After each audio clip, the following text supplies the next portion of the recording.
قائمہ کمیٹیوں سے استعفوں کے معاملے پر سیاسی کمیٹی اور پارلیمانی کمیٹی میں اختلافات بھی سامنے آئے ہیں۔ ذرائع کے مطابق پی ٹی آئی کی پارلیمانی پارٹی نے سیاسی کمیٹی کے فیصلوں پر اعتراضات اٹھا دیے ہیں۔ یوں لگتا ہے کہ آنے والے دنوں میں پی ٹی آئی میں سیاسی اور غیر سیاسی گروپوں میں بڑی کشمکش ہونے جا رہی ہے۔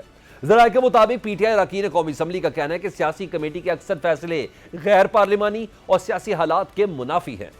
سیاسی کمیٹی میں غیر منتخب اور ملک سے باہر بیٹھے لوگوں کی وجہ سے غلط فیصلے ہو رہے ہیں۔ P T I M N As کی اکثریت سمجھتی ہے کہ بانی پی ٹی آئی کو اکثر غلط رپورٹس دی جاتی ہیں۔ چند روز پہلے سیاسی کمیٹی سارے ایم این ایز کے استعفے چاہتی تھی تو ہم نے سختی سے مسترد کیا۔ قائمہ کمیٹیوں سے مستعفی ہونے کے فیصلے پر بھی پارلیمانی کمیٹی سے پہلے پوچھنا چاہیے تھا۔ ذرائع کے مطابق پی ٹی آئی کے اراکین اسمبلی نے آئندہ پارلیمانی کمیٹی میٹنگ میں سیاسی کمیٹی کے غیر پارلیمانی فیصلوں پر کھل کر بات کرنے کا اعلان بھی کیا ہے۔ ایسے میں وزیر اعظم کی مشیر برائے سیاسی امور رانا ثناء اللہ نے سیاسی کمیٹی کے فیصلوں پر پی ٹی آئی کو سخت تنقید کا نشانہ بنایا ہے۔ رانا ثناء اللہ کا کہنا ہے کہ اگر تحریک انصاف نے محض آرائی کا راستہ اختیار کیا تو مقدمات کی شکل میں اس کا جواب ملے گا جو جاری رہے گا۔ اگر اسمبلی سے نکلنے کی تاریخ دہرائی گئی تو یاد رکھیں پچھلی بار تو یہ سروائیو کر گئے، اس بار نہیں کر سکیں گے۔ رانا ثناء اللہ صاحب حکومتی رہنماؤں کے اس رویے کی وجہ سے معاملات اس نہج پر پہنچے ہیں۔ کیا ہی بہتر ہوتا کہ آپ جلتی پر تیل ڈالنے کی بجائے پانی ڈال دیتے۔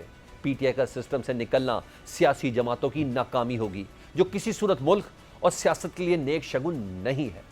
پی ٹی آئی تمام سیاسی پتے ایک ساتھ کھیلنے لگی ہے۔ ذرائع کے مطابق پی ٹی آئی نے جو جوڈیشل کمیشن سے مستعفی ہونے پر بھی غور شروع کر دیا ہے۔ Chairman P T I barrister Gohar اور سینیٹر علی ظفر بطور پارلیمنٹیرین جوڈیشل کمیشن کا حصہ ہیں۔ ذرائع کا کہنا ہے کہ جوڈیشل کمیشن سے نکلنے کی تجویز کے حامی رہنماؤں کا خیال ہے کہ موجودہ صورتحال میں جوڈیشل کمیشن میں پی ٹی آئی ممبران کی موجودگی کو بے سود قرار دیتے ہیں، لیکن ایک پارٹی میں سیاسی سوچ کے حامل رہنما اس تجویز کی مخالفت کر رہے ہیں۔ ان کا موقف ہے کہ حکومت کو کھلا میدان نہیں دینا چاہیے۔ اقدام سے حکومت فائدہ اٹھائے ہوئے اپنے ہم خیال لوگوں کو جوڈیشل کمیشن کا حصہ بنا لے گی جو کسی طور پر پارٹی کے لیے سود مند ثابت نہیں ہوگا۔ دوسری جانب پی ٹی آئی نے اپنے رہنماؤں کی نااہلی سے خالی ہونے والی نشستوں پر الیکشن نہ لڑنے کا اعلان کیا ہے۔ سیاسی کمیٹی کے اعلامیے میں کہا گیا کہ 9 مئی کے مقدمات میں نااہلی پانے والے اراکین کو پی ٹی آئی اپنا حقیقی نمائندہ سمجھتی ہے۔ نااہل اراکین کے حلقوں میں ہونے والے ضمنی انتخابات کا بائیکاٹ کیا جائے گا۔ اعلامیے میں کہا گیا ہے کہ لاہور کے حلقہ این 129 پر انتخاب میں حصہ لیا جائے گا۔ میاں اظہر کی وفات کے بعد خالی نشست پر امیدوار کھڑا کرنے کا فیصلہ کیا ہے۔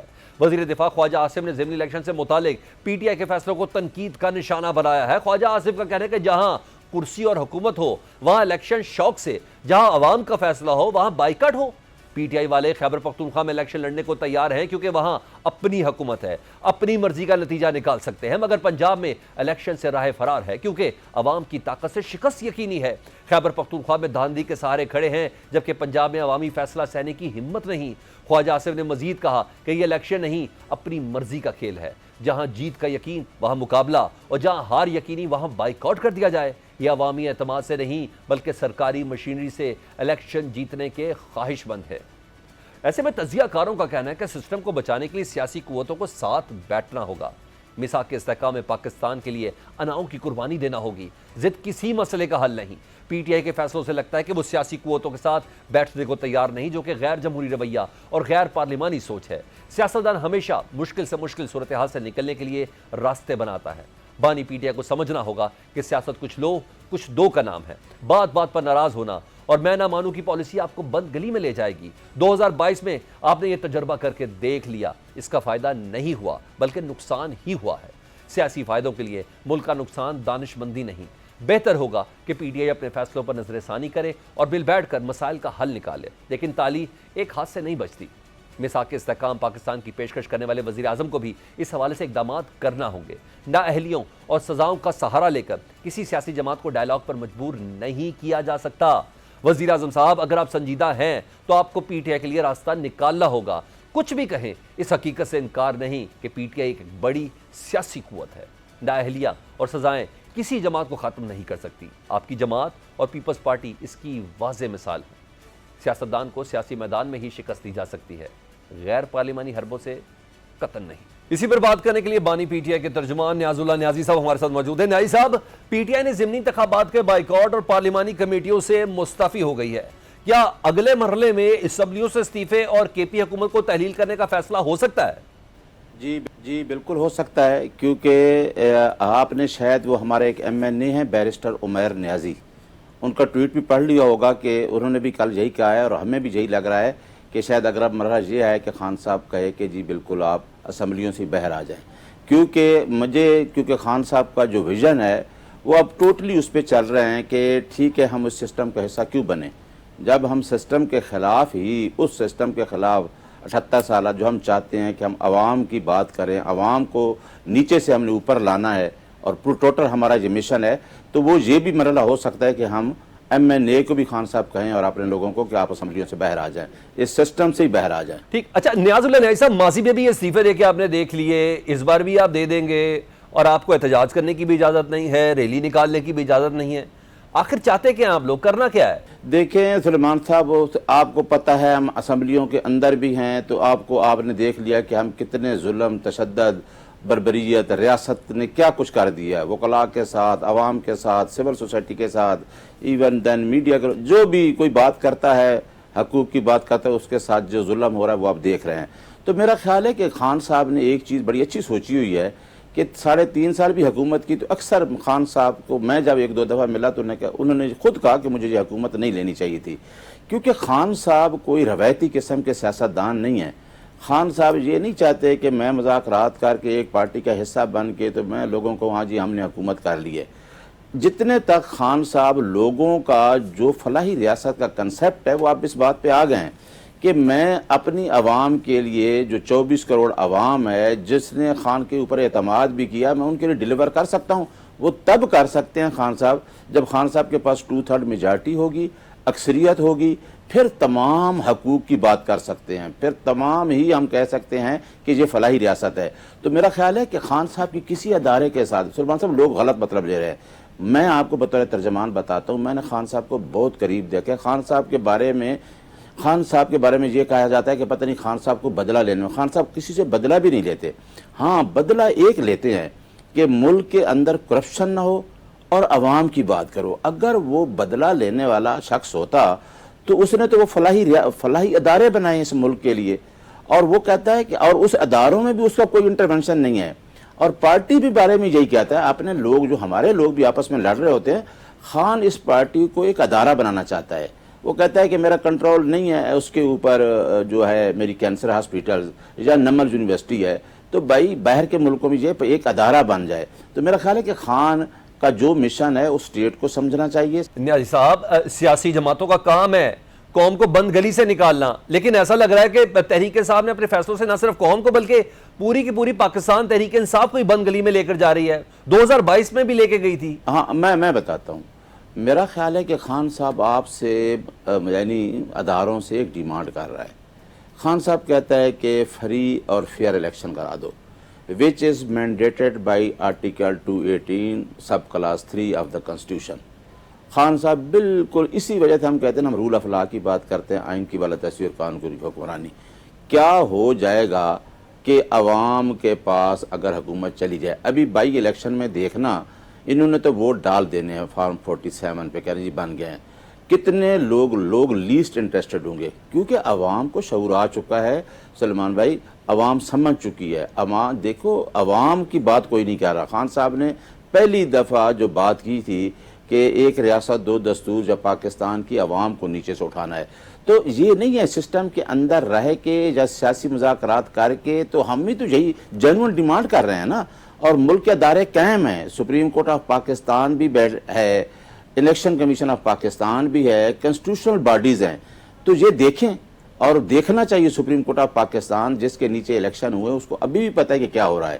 تو یہ سب سے بڑا فرض ہے سپریم کورٹ آف پاکستان کا، اداروں کے اندر بیلنس رکھنے کے لیے اسٹیٹ کا جو پلر ہے مین وہ ہے سپریم کورٹ آف پاکستان، اور الیکشن کمیشن نے الیکشن کرانا ہے۔ تو میرا خیال ہے ساری چیزیں ٹھیک ہو جائے گی۔ ہم کوئی غلط ڈیمانڈ نہیں کر رہے کہ ہمارے اوپر آپ کہیں کہ جی عمران خان کو جیل میں ڈال دیا ہے، اس کے اوپر مقدمے کر لیں، اس بات پہ آ جائیں۔ آپ نے بنگلہ دیش کی مثال ہے آپ کے سامنے، آج وہ بھی کہتے ہیں ہم سے معافی مانگو، کیا ہوا تھا؟ عوام کا ووٹ چھینا تھا۔ تو یا تو پھر یہ ہے کہ آرٹیکل کوئی آئین میں ترمیم کر دیں کہ عوام کے فنڈامنٹل رائٹس بھی نکالیں، ان کا رائٹ آف ووٹ جو سیکرٹ ہے وہ بھی نکال دیں، کہیں کہ جی عوام کا تو کوئی رائٹ نہیں ہے، یہ چند لوگوں کا حق ہے، یہی ملک کو چلائیں گے اور یہی کچھ کریں گے، تو ہم کو غلط بات نہیں کر رہے. اسی وجہ سے میں کہتا ہوں کہ میں نے کبھی تشدد والی بات اس وجہ سے نہیں کی سلمان صاحب کہ ہم کہتے ہیں کہ اگر کوئی جلسہ بھی ہو وہ بھی آئین میں آرٹیکل 15 میں رائٹ ہے عوام کا کہ جب عوام کو کوئی رائٹ نہیں ملتا تو آئین کہتا ہے کہ وہ پیسفل پروٹیسٹ کریں. تو یہ تو روشنی کی طرح ہے کہ لوگوں کا ووٹ جو ہے وہ چھینا گیا. اور بائی الیکشن بھی خان صاحب اسی نے کہا ہے، ایک تو یہ کہ وہ لوگ سزا یافتہ ہو گئے اور ہم اپنے سزا یافتہ لوگوں کے بارے میں پھر ہم سزا کو بھی ایکسیپٹ کر لیں گے کہ جی ٹھیک ہوئی ہے. دوسری بات ہے کہ ہم لوگوں کو دکھانا چاہتے ہیں کہ قانونی لیجٹیمیسی آف الیکشن، یہ الیکشن تو کرا ہی نہیں رہا الیکشن کمیشن. اچھا نیازی صاحب یہ بھی بتائیں نا، آپ کی بڑی شد و مت سے خواہش تھی کہ آپ ترجمان ہیں بانی پاکستان تحریک انصاف کے، لیکن اس کے باوجود آپ کی ملاقات نہیں کرائی جا رہی. کل تو باقاعدہ ایک اوپن سپیس دی گئی تھی، عمران خان صاحب سے ان کے وکلاء کی بھی ملاقات ہوئی، ان کی بہنوں سے بھی بات ہوئی، اس پر بڑی بڑی سٹیٹمنٹس بھی سامنے آئی، بڑے بڑے فیصلوں پر بھی بات ہوئی. آپ کی ملاقات کیوں نہیں ہوئی؟ ہاں سلمان صاحب یہ تو مجھے بھی حیرت ہے کہ جہاں بیرسٹر گوہر صاحب چیئرمین صاحب ہیں ان کی ملاقات ہوتی ہے، ساتھ بیرسٹر علی ظفر صاحب ہیں ان کی بھی ہوئی، اور کل کافی دیر بعد سلیمان اکرم راجہ میرے ساتھ ان کی نہیں ان کی بھی ہو گئی، خان کی فیملی کی ہو گئی، لوگ بھی بہت سے لوگ جمع تھے. پتہ نہیں کیا پریشر تھا جیل اتھارٹیز کے اوپر، سپرنٹینڈنٹ جیل کے اوپر کہ اس نے ملاقات کروا دی. اور میرا خیال ہے کہ 24 مارچ 2025 کا آرڈر ہے اور میں خان صاحب کا سپوکس پرسن ہوں، اور باہر خان صاحب کی 2 سٹیٹمنٹ شیئر کی جو انہوں نے جینوئن سٹیٹمنٹ جو انہوں نے اندر دیں، اور میرا خیال ہے کہ یہ 5.5 ماہ ہو گئے ہیں میری ملاقات نہیں کی. اور کل ٹرائل بھی تھا توشہ خانہ 2 کا، اس کے اندر مختلف لوگ گئے ہیں، کم از کم 20 سے 25 لوگ اندر گئے ہیں، اور میرے ساتھ کئی وکیل تھے جونیئر وہ بھی چلے گئے، لیکن مجھے نہیں جانے دیا. اب میں اس کا جواب کیا دے سکتا ہوں؟ میں سپریم ہائی کورٹ میں کنٹیمپٹ دائر کر کے بیٹھا ہوں، وہ کنٹیمپٹ بھی میری نہیں لگتی. ٹھیک. تو آپ اس ملک میں کون سا آئین، کون سا قانون کون فالو ہو رہا ہے، ہر چیز لوگوں کو پتہ چل گیا ہے کہ کتنی مشکلات سے لوگ. لیکن میں آپ کو ایک بات بتا دوں سلمان صاحب، میں بڑا ہمبل سا آدمی ہوں، رول آف لا پہ بیلیو کرتا ہوں، شاید عمران خان سے بھی 2 قدم آگے ہوں آئین کی بالادستی اور قانون کی حکمرانی کے لیے. وہ میرے ساتھ تھا جب میری تحریک تھی. کوئی چھوڑ بھی جائے تو کوئی غریب آدمی بھی آئین کی بالادستی کی بات کرے گا نا، قانون کی حکمرانی کی، میں اس کے ساتھ بھی کھڑا ہوں گا. ٹھیک سر، مجھے کوئی ڈر نہیں. لیکن سپریم کورٹ کے ایک جج نے کہہ دیا ہے کہ سچ سب کو پتہ ہے، بولتا کوئی نہیں ہے، لیکن اس کو بھی اس سیٹ پہ بیٹھ کے یہ بات نہیں کرنی چاہیے، وہ بولیں، وہ سچ بولیں. بہت شکریہ. بانی پی ٹی اے کے ترجمان نیاز اللہ نیازی ہم سے بات کر رہے ہیں. پاکستان فرنٹ اس بریک کے بعد اسرائیل کی غزہ پر مکمل قبضے کی تیاری ہے، تو دوسری جانب اسرائیل فلسطینی ریاست کے تصور کو مٹانے کے لیے مغربی کنارے میں انتہائی متنازع اور غیر قانونی بستی کے قیام کے منصوبے پر کام ایک بار پھر شروع کر دیا ہے. غزہ پر مکمل قبضے کے منصوبے پر عمل درآمد اور زمینی آپریشن کے لیے صہیونی فوج کی تازہ کمک غزہ کی سرحد پر پہنچا دی گئی ہے. سرحدی علاقوں میں اسرائیلی فوجی اور ٹینک تعینات کیے گئے ہیں. غزہ میں داخل ہونے کے لیے فوج نیتن یاہو کابینہ کے گرین سگنل کی منتظر ہے. اسرائیل غزہ میں بارود اور بھوک کو ہتھیار کے طور پر استعمال کر رہا ہے. نیتن یاہو کی خون کی پیاس ہے کہ ختم ہونے کا نام نہیں لے رہی. غزہ پر تازہ فضائی حملوں میں مزید 64 فلسطینی شہید ہو گئے، جن میں امداد کے منتظر 13 شہری بھی شامل تھے. اعداد و شمار کے مطابق 7 اکتوبر 2023 سے اب تک غزہ میں شہداء کی مجموعی تعداد 62,819 تک جا پہنچی ہے، جبکہ 1,58,629 افراد زخمی ہیں. غزہ میں قحط اور خوراک کی شدید قلت بھی برقرار ہے، جہاں بھوک کے باعث مزید 3 افراد جاں بحق ہو گئے ہیں. یہ خوراک نہ ملنے سے ہلاکتوں کی تعداد 303 تک پہنچ گئی ہے. اقوام متحدہ کی رپورٹ کے مطابق قحط اور غذائی قلت کے باعث 1,32,000 فلسطینی بچے موت کی دہلیز پر کھڑے ہیں. نیتن یاہو فلسطینیوں کی نئی نسل ختم کرنے کے منصوبے کو عملی جامہ پہنا رہا ہے. مغربی کنارے کے 30 لاکھ فلسطینی بھی اسرائیلی نشانے پر ہیں. آزاد فلسطینی ریاست کو دفن کرنے کے اس منصوبے کا نام E1 رکھا گیا ہے. بی بی سی کی رپورٹ کے مطابق اسرائیل اور فلسطینیوں کے درمیان سب سے زیادہ متنازع مسائل میں سے ایک مسئلہ سیٹلمنٹ یعنی آباد کاریاں ہیں. E1 آباد کاری منصوبہ پہلی بار 1990 کی دہائی میں اس وقت کے اسرائیلی وزیر اعظم اسحاق رابین کے دور میں تجویز کیا گیا تھا. E1 منصوبے کو عرصہ دراز سے الگ فلسطینی ریاست کے قیام میں رکاوٹ سمجھا جاتا رہا ہے، جس کی وجہ اس کا اسٹریٹجک محلِ وقوع ہے. یہ جنوبی یروشلم کے علاقوں کو اس کے شمالی حصوں سے الگ کرتا ہے. یہ مغربی کنارے کے اہم شہروں رام اللہ اور بیت الحم کے درمیان جغرافیائی رابطے کو بھی ختم کر دے گا۔ ایون منصوبے کے تحت 10 لاکھ نئے آباد کاروں کو مغربی کنارے میں آباد کیا جائے گا۔ فلسطینی اتھارٹی کی وزارت خارجہ نے اس منصوبے کی مذمت کرتے ہوئے اسے فلسطینی علاقوں کی وحدت اور آزاد فلسطینی ریاست کے قیام کے لیے دھچکا قرار دیا ہے۔ مغربی کنارے میں اسرائیلی آباد کاری پر نظر رکھنے والے گروپ پیس ناؤ کے مطابق نئے یونٹس کی تعمیر سے مالی ادومیم بستی کے حجم میں 33% اضافہ ہوگا، جس کی موجودہ آبادی اس وقت 38,000 ہے۔ یہ منصوبہ رہائشی علاقوں کو ملحقہ صنعتی زون سے ملا دے گا، جس سے مغربی کنارے کے بڑے حصے پر اسرائیل کو اپنا کنٹرول مزید مضبوط کرنے میں مدد ملے گی۔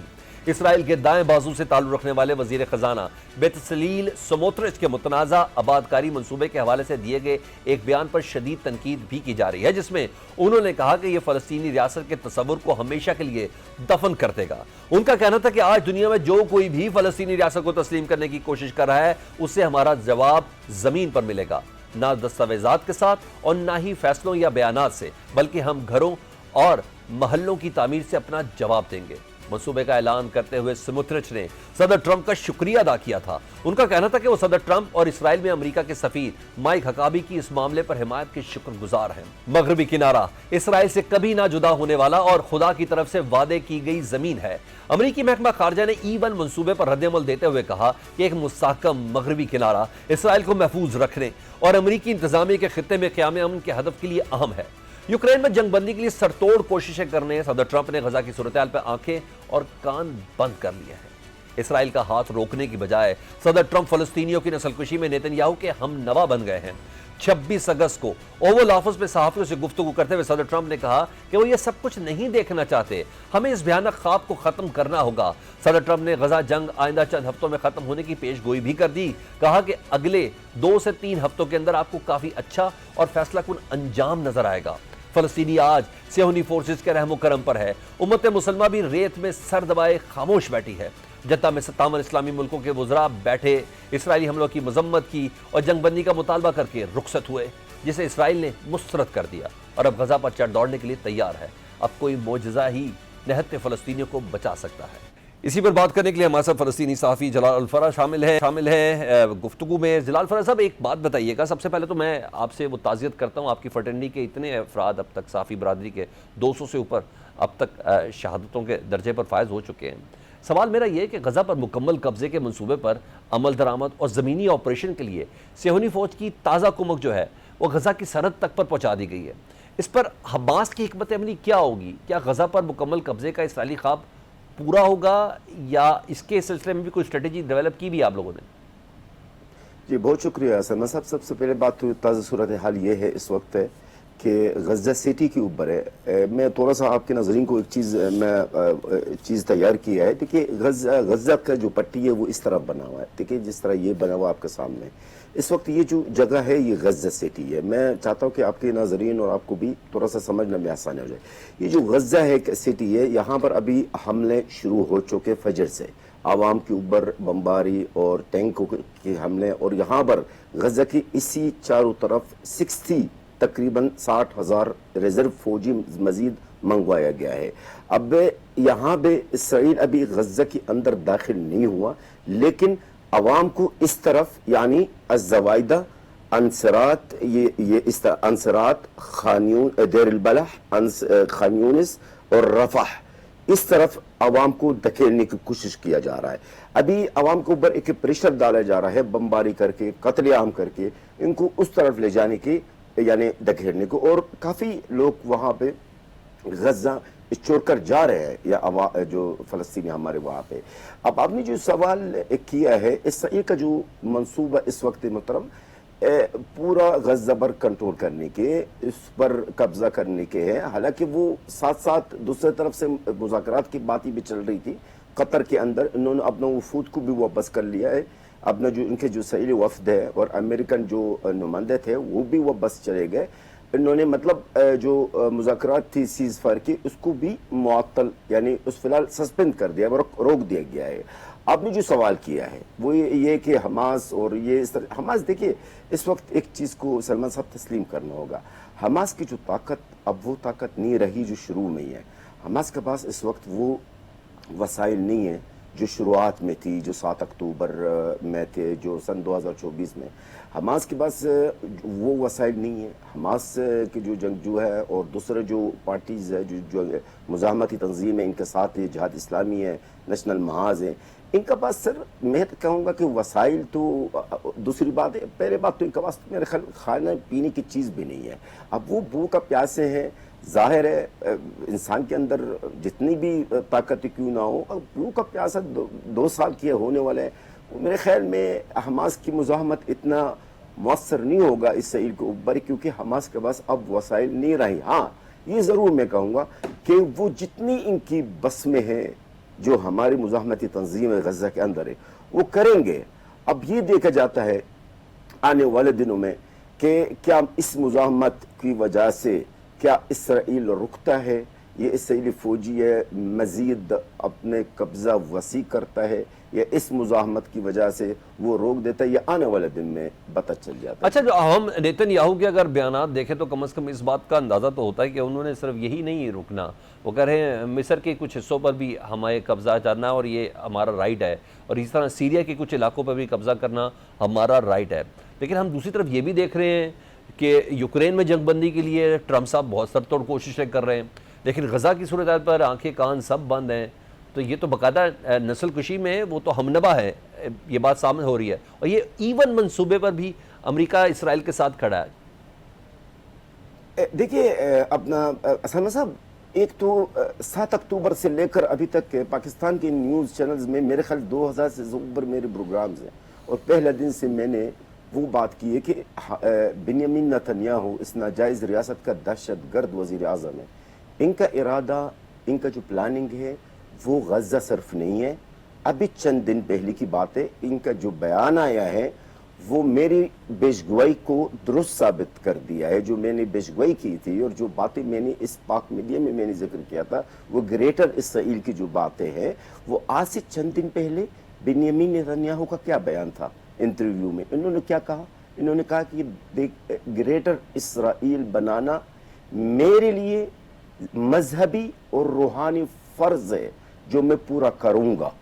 تو لوگ بدقسمتی سے ہماری امت مسلمہ، میں امت مسلمہ سے شروع کروں گا، اور ہماری عرب بدقسمتی سے یہ سمجھتے کہ یہ جو جنگ چل رہی ہے یہ صرف غزہ تک رہے گا. غزہ تک نہیں ہے.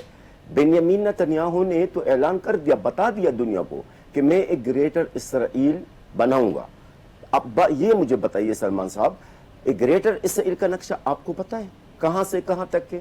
کون کون سی ممالک اس کے اندر آ جائیں گے؟ ہماری بدقسمت وہی بات ہے. میں غلط بات نہیں کرنا چاہتا ہوں، آپ کی چینل کی پالیسی کے خلاف کوئی ایسی بات نہ ہو. دیکھیے ہمارے عربوں میں تو بے حسی کا انتہا ہو چکی ہے. وہ خطرہ کو دیکھ رہے ہیں اپنے آنکھوں کے سامنے، بلکہ بنیامین نتنیاہو نے تو بول دیا، اس کے باوجود بھی. اچھا نہیں، مگر جلال صاحب میں آپ کی بات سے اتفاق کرتا ہوں. جلال صاحب، کچھ نہیں ہوا. جو اجلاس جدہ میں ہوا، آپ یقین کریں اس اجلاس سے پہلے میرے کوئی اور نیوز چینلز میں میرے پروگرام تھے، میں نے پہلے سے ہی کہا اس اجلاس کا نتیجہ یہی ہوگا. اچھا جلال صاحب، اس اجلاس کا مذمت کی گئی اور اس مذمت کو مسترد بھی کر دیا، یہ اپنی جگہ پر. کم از کم اتنی تسلی رکھیں امت آپ کے ساتھ ہے، اگر امہ نہیں ہے تو. لیکن یہ بتائیں، بالفرض اسرائیل اللہ نہ کرے ایون منصوبے سے باز نہیں آتا، جیسا کہ نظر بھی آ رہا ہے، تو آپشنز کیا ہیں؟ فلسطینی اپنی زمین اور اپنے گھروں کو کیسے بچائیں گے؟ سلمان صاحب، وہ تو میرے خیال میں آپ کا سوال کا جواب تو دنیا کا سامنے ہے. وہ اپنے زمین کو بچانے کے لیے اپنا جان دے رہے ہیں. جب ابھی 70,000 کے قریب شہادت ہوئی ہے، یہ وہ شہادت ہوئی ہے جو لاشیں، شہداء کے لاشیں جو موصول ہوئی ہے. باقی اور جو ملبہ کے نیچے یقیناً آپ کے سامنے غزہ پورا ملبہ ہے، پورا کھنڈرات ہے. اس ملبہ کے نیچے بھی تقریباً میرے خیال میں 20,000 کے قریب لاشیں ہیں. تو فلسطینی تو آخری سانس تک، آخری دم تک وہ اپنی زمین کا حفاظت کرنے کی کوشش کریں گے. ہم تو، میں بھی فلسطینی، میں بھی خود خان یونس کا ہوں. ہمارا تو یہی ہے کہ ہم آخری دم تک اپنے ملک کا حفاظت کرنے کی کوشش کریں گے. مسجد الاقصی کے قبلہ اول کی حفاظت کرنے کی کوشش کریں گے. بھلے ہم تنہا ہیں، اکیلے ہیں، لیکن ہمت انشاءاللہ تعالی میری عوام، ہم ہمت نہیں ہاریں گے. نہیں، آپ اتنے اکیلے نہیں. اسلام کی تاریخ میں غزوہ بدر بھی ہے اور اللہ کی مدد تو ہمیشہ سے حاضر ہے. ہم اس مدد کی بھی طرف بھی دیکھتے ہیں اگر امہ نہیں جاگ رہی. بہرحال بہت شکریہ. جلال فرا ہم سے بات کر رہے تھے. پاکستان فرنٹ سے سلمان حیدر کو اجازت دیجیے. اللہ حافظ.